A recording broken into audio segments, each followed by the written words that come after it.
Kia tahuri ake ki te poi tūkohu me te Kapa Breakers, ko tahi te ringa e pupuri ana i te ipu papatū o te whakataitai ANBL, ki te toa anō te Kapa Breakers ki ngā Cairns Taipans a te rā tapu nei, e rua ngā ringa ka kapo ake me te whakahoki mai i taua ipu ki Aotearoa nei. Kei a Heta Gardner ngā whakamārama.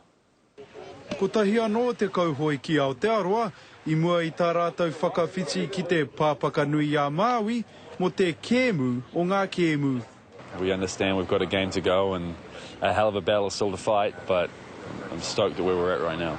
Te tino tau kume tēnei kēmu i te hauwhātuatahi, nā te kaha o ngā kapa e rua ki te haukoti te hoariri i tīwawe katoa ai ngā kuru.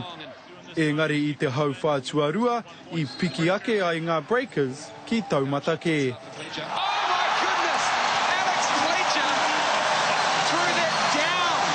Defense and rebounding, that's what we've been talking about, and good that we can start off that way.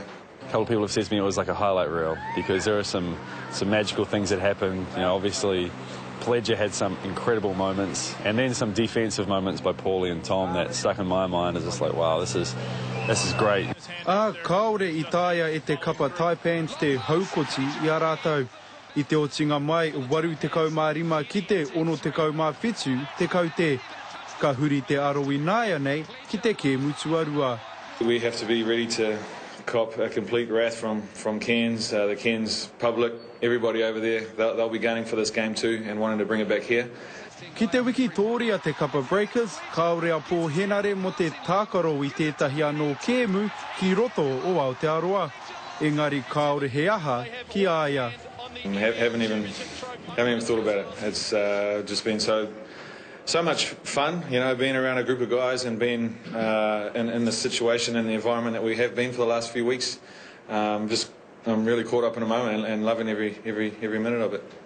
Ki te tutuki i te kapa ngā wawata e manako ana rātou, kaore kore ka whakarauwi kātu te tini me te mano ki te pōhiri mai i a rātou ki Aotearoa hei te rāhina. Heta Gardner, te karere.